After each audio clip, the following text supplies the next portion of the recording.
Pemerintah telah mengeluarkan PP mengenai pembatasan sosial berskala besar untuk menangani meluasnya virus corona.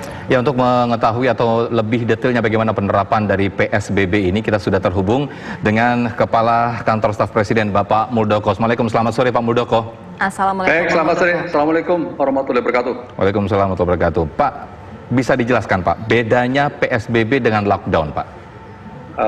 Sebelum ke sana saya ingin menyampaikan dulu ya, apa sih kebijakan besar pemerintah, Bapak Presiden, berikutnya diikuti oleh strategi ya.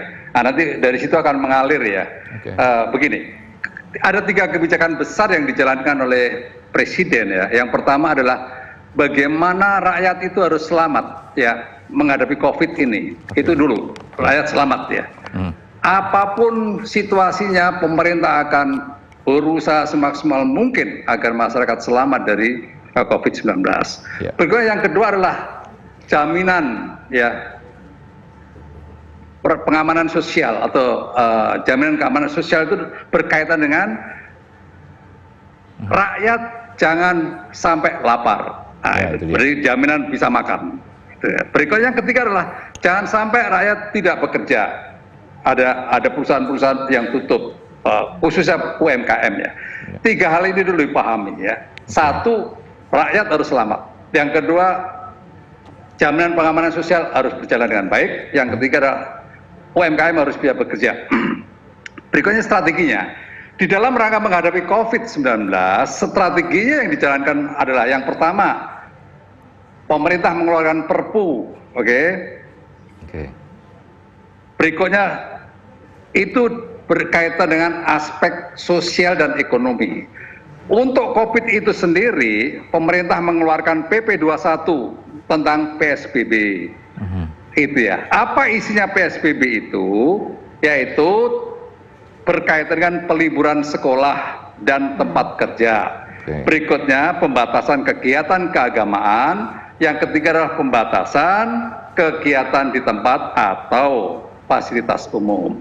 Nah, sebelum PP ini keluar, dikeluarkanlah Kepres 11 nomor 2020, yaitu Kepres tentang keadaan darurat kesehatan masyarakat. Ini dulu dipahami dengan baik oleh masyarakat. Jadi jangan sampai ada kesan pemerintah seolah-olah tidak punya strategi untuk menghadapi ini. Ini sangat clear ya. Itu. Jadi penjabaran dari 3 kebijakan besar tadi dijalankan melalui strategi 1 dengan PP 21 ya. Berikutnya berkaitan dengan aspek sosial dan ekonomi dikeluarkan Perpu ya itu tentang kebijakan keuangan negara dan stabilitas sistem keuangan untuk ya penanganan pandemik ini. Itu ya. Dari situ maka mengalir lagi bagaimana mengoperasionalkan PSBB ya. Ini memang tadi kita rapat seharian untuk membicarakan secara teknikal bagaimana how to operate-nya, bagaimana mengoperasionalkan PP 21 ini agar nanti bisa berjalan dengan baik di lapangan ya, bisa dipahami sepenuhnya oleh para petugas-petugas di lapangan, berikutnya dikawal dengan baik ya. Selanjutnya ini juga bisa dipahami oleh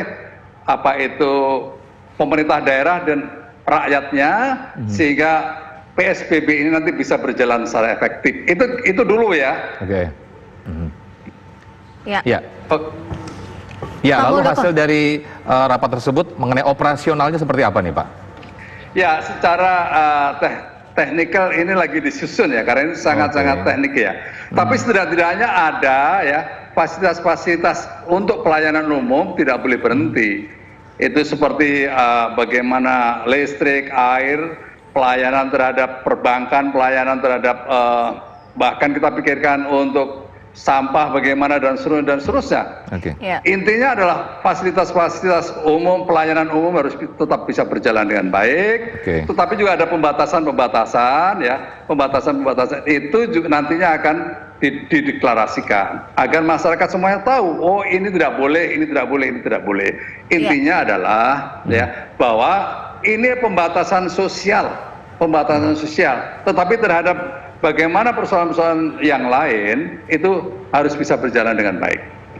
Iya, Pak Muldoko, kalau kita berbicara mengenai pasal 2, di mana dikatakan di sini bahwa pemerintah daerah dapat melakukan pembatasan sosial berskala besar atau pembatasan terhadap pergerakan orang dan barang untuk satu provinsi atau kabupaten kota tertentu. Artinya pembatasannya itu sejauh mana, Pak? Ketika ada seseorang yang akan keluar rumah bukan hanya untuk memenuhi ataupun membeli kebutuhan hidup, tapi harus bekerja untuk memenuhi kebutuhan sehari-hari, Pak.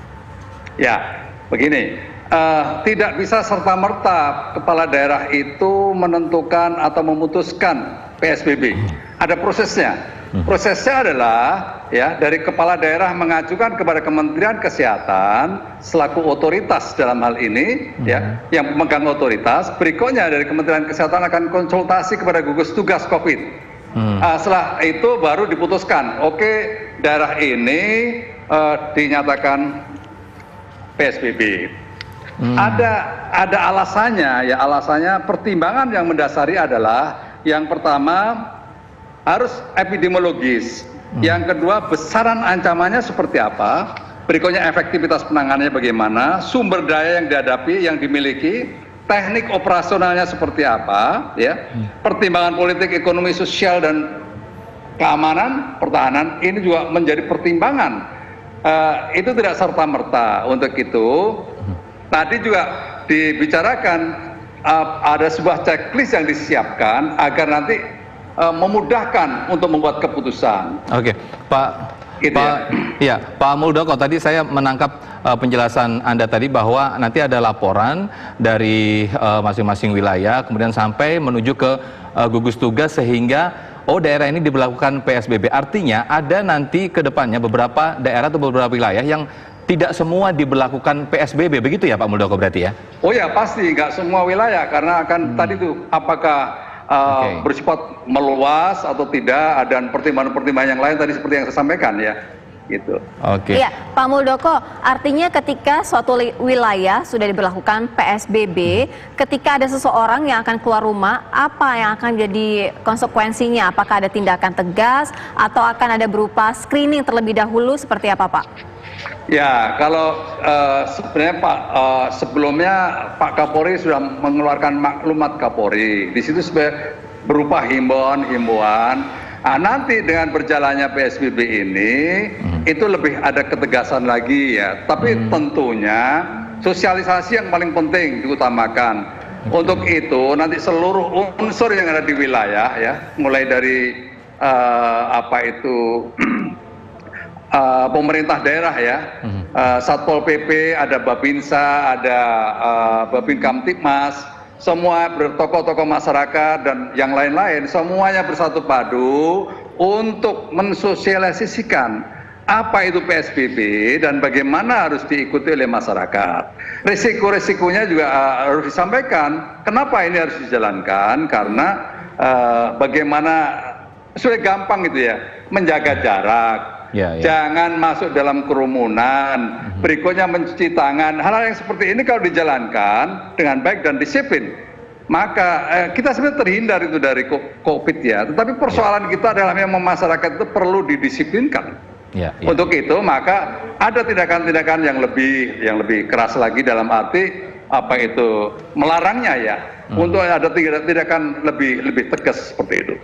Ya, ketika berbicara tentang kebutuhan rakyat atau kebutuhan warga, Pak, dalam hari ini negara apakah juga menanggung atau menyiapkan saja begitu, Pak Muldoko?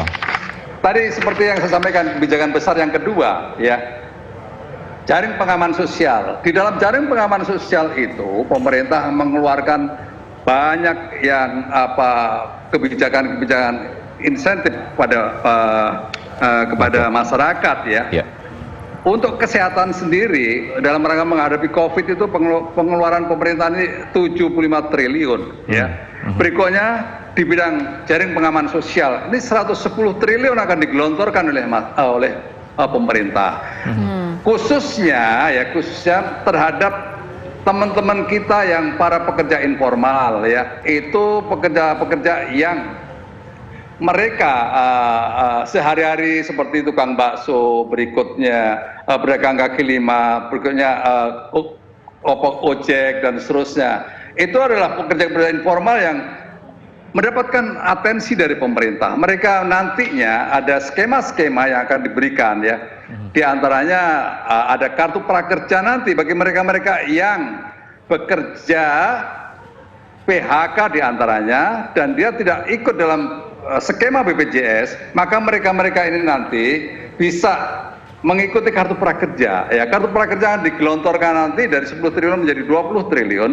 Ya, harapannya adalah nanti akan bisa menyerap 5,6 juta orang. Ya, disitulah mereka nanti akan bergabung dengan kartu prakerja dan nanti akan mendapatkan satu bulannya 600.000 selama 4 bulan. Itu diantaranya, ya, belum lagi tambahan-tambahan lagi